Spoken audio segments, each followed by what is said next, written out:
नमस्कार, मैं जगभूषण शर्मा। हमारे पड़ोसी देश नेपाल में मात्र एक सप्ताह के अंदर बहुत कुछ ऐसा अप्रिय घटना क्रम होता है कि सब कुछ वहाँ पे उलट-पुलट हो जाता है। इसको पूरी हम विवरण के साथ धीरे-धीरे समझेंगे, लेकिन मुख्तसरन तौर पे आज के वीडियो में हम समझते हैं कि 11 सितंबर को एक रिपोर्ट इंडियन एक्सप्रेस के प्रथम पृष्ठ पे छपती है कि troops patrol Kathmandu streets to restore order. यानी जो वहाँ की आर्मी है, जो सैन्य बल हैं, वो सड़कों पर आए हुए हैं पेट्रोलिंग के लिए, यानी गश्त के लिए, और किसी तरह से वो व्यवस्था को बहाल करने में सामने आए। वहीं Nepal army chief steps in, ex chief justice agree to be interim head. यानी जो वहाँ के जो आर्मी चीफ हैं, जनरल हैं, वो मदद के लिए सामने आए हैं, और दूसरी तरफ जो ex chief justice agree to be interim head, जो उनके जो पूर्व चीफ जस्टिस हैं, साहिबा हैं, वो सहमत हो गई हैं कि किसी तरह से वो जो है जो उसमें कार्यवाह प्रमुख बनने को तैयार हैं। वो सहमति उन्होंने व्यक्त कर दी है। एक बात तो ये है। अब इस बीच में इनको काफ़ी कवायद करनी पड़ी। जो वहाँ के जनरल साहब हैं, अशोक राज सिगडेल, अब इनको काफ़ी जो है काफ़ी उनको करनी पड़ी है मदद। अब सवाल ये है कि जो ये पूरा घटनाक्रम हुआ है 11 तारीख तक, इसको हम कैसे समझें। जो चीफ जस्टिस है सुशीला कर्की, ये इन्होंने अपनी सहमति व्यक्त की है, और अशोक जो सगडेल साहब हैं, इन्हें काफ़ी मशक्क़त करनी पड़ी। खैर, होता है जब स्थितियां बदलती हैं राजनीतिक, तो बहुत कुछ करना पड़ता है। एक बात तो ये है। अब हम थोड़ा पिछला घटनाक्रम समझते हैं। 4 सितंबर से शुरू होती है बात। यहाँ पर हम जो जैन जेड जो है, इसको भी समझेंगे, क्योंकि युवा पीढ़ी कह के बात खत्म हो रही है। ऐसी नहीं है। मैं थोड़ा सा जैन जेड पर बात करूँगा कि जैन एक्चुअली क्या है। तो 4 सितंबर को होता घटनाक्रम क्या है कि जो 26 जो सोशल मीडिया प्लेटफॉर्म है, इसको जो उनको पंजीकरण के लिए कोई नई गाइडलाइन नेपाल सरकार ने जारी की थी, वो उसके अनुसार काम नहीं कर रहे थे। इस करके वो उन्होंने बैन किया, और इस पे जो युवा पीढ़ी है वो रुष्ट हुई है, जिसे जैन जेड कहा गया। ठीक है जी। अब ये बहुत शांतिपूर्ण ढंग से, इनका जो रिपोर्ट के अनुसार उनका कहना था कि हम शांतिपूर्ण ढंग से वो 4 तारीख को उन्होंने किया, लेकिन कोई ज़्यादा उनको वहाँ पे नतीजे सामने नहीं आए। तो 5 और 7 के बीच में इस प्रकार की समस्या को लेकर काठमांडू और नेपाल के अन्य शहरों में भी जो है शांतिपूर्ण विरोध शुरू हो गए, क्योंकि सिर्फ बात वहाँ नहीं ठहरती कि भाई सिर्फ 26 जो सोशल मीडिया है, उन सोशल मीडिया प्लेटफॉर्म है, उनको बंद कर दिया गया था। नहीं, उसके बाद की जो है वो चाचा भतीजावाद, और जो वहाँ की जो बाकी दूसरी समस्या थी राजनीति से जुड़ी और शासकीय जो थी, क्योंकि उनका कहना था कि ये मनमानी ढंग से सरकार चल रही है, यानी लोकतंत्र का वहाँ पे गला दबा हुआ था। तो कुल मिला के इसके ऊपर बड़ा जो विरोध हुआ, तो वो 5 और 7 को थोड़ा सा वो और जो है तीव्र होता है। अब 8 सितंबर आते आते नेपाल की सरकार जो विरोधी प्रदर्शन उग्र हो जाता है। 8 तारीख से, 4 से शुरू होते हैं, मात्र 4 दिन के अंदर वो उग्र हो जाता है। नेपाल के हजारों की संख्या में लोग सड़कों पर उतर आते हैं। संसद भवन का उसी दिन घेराव हो जाता है, और वहाँ पर जो बड़ी तीखी झड़पें होती हैं पुलिस और जो आंदोलनकारी हैं, ठीक है जी, प्रदर्शनकारी कहिए। अब परिणामतः लगभग 20 लोगों की वहाँ पे उस झड़पों में, तीखी झड़पों के मतलब लाठीचार्ज होता है, फिर उसके बाद गोली चलती है वगैरह, तो उसमें 20 लोगों की मृत्यु हो जाती है।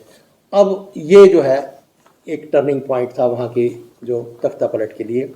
तो नेपाल में जो इस तरह से वो 9 तारीख 8 तारीख की झड़पें होती हैं इनकी तीखी, और 9 तारीख आ जाती है। स्थिति की गंभीरता को भांपते हुए नेपाल सरकार वो वहाँ बैन तो हटा देती है, जो 26 जो सोशल मीडिया प्लेटफॉर्म थे उनके बैन तो हट जाते हैं, लेकिन 9 सितंबर को भी लोग सड़कों पर डटे रहे, क्योंकि 20 लोगों की मौत हो जाती है। अब यहाँ पे वो फिर कर्फ्यू लगाने की भी कोशिश की गई, कर्फ्यू लगाया गया, लेकिन वो उसके कोई बहुत ज़्यादा उत्साहवर्धक परिणाम सरकार को नहीं मिले। अंतर्राष्ट्रीय मीडिया ने इसे जैन जेड रेवोल्यूशन का नाम दिया है। जो ये नाम भी आया है, ये अंतर्राष्ट्रीय मीडिया का है, यानी इंटरनेशनल मीडिया जो है उसने नाम दिया है Gen Z. Listen to Gen Z next door, ये एक लेख छपा है, और इसके जो लेखक हैं अमिताभ मट्टू साहब हैं।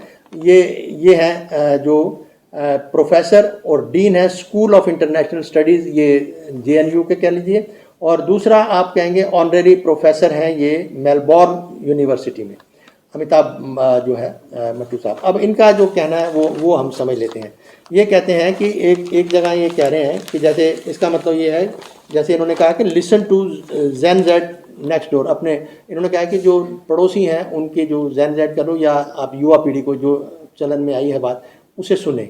एक बात तो ये है। फिर दूसरा ये कहते हैं India should appear reassuring to Nepal's protester and support governance reform discreetly. अब यहाँ इनका कहने का लेखक का मतलब ये है कि जो प्रोटेस्टर हैं या जो आंदोलनकारी हैं, जो प्रदर्शनकारी हैं, ठीक है, उनको तो आश्वस्त करना ही है, नेपाल के जो आंदोलनकारी हैं उनको तो आश्वस्त करना ही है भारत ने, लेकिन जब गवर्नेंस रिफॉर्म की बात आए तो उसके ऊपर भी बड़ा सोच समझ के उन्होंने अपना जो है कदम उठाना है, ये कहना चाह रहे हैं कुल मिलाकर। एक बात तो ये इन्होंने कही।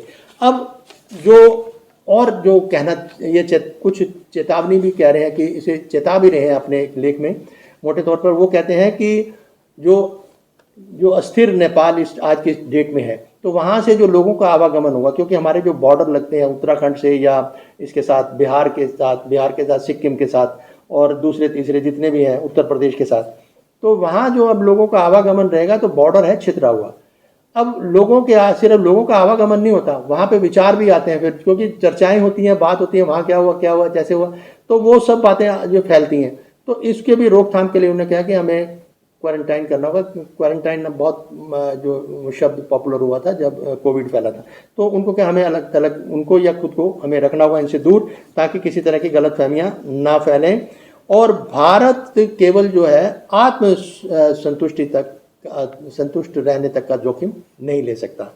अब इतिहास जो है हमें गंभीर चेतावनी क्यों दे रहा है, किस तरह से दे रहा है, ये इन्होंने थोड़ा सा बयान किया, क्योंकि लंबा आर्टिकल है, हमारे पास समय कम होता है, तो उसका हम साझा कर रहे हैं आपके साथ। मोटे तौर पे जो जानकारी वो ये कहते हैं कि बांग्लादेश में भी जो स्टूडेंट्स ने शुरुआत की थी लोकल ग्रीवेंस को लेकर, और बाद में उनको भारत के लेंस से देखा गया और भारत के विरुद्ध ही कह दिया कि अगेंस्ट इंडिया वो सारा का पूरा पूरी जो वो शिफ्ट कर दिया गया।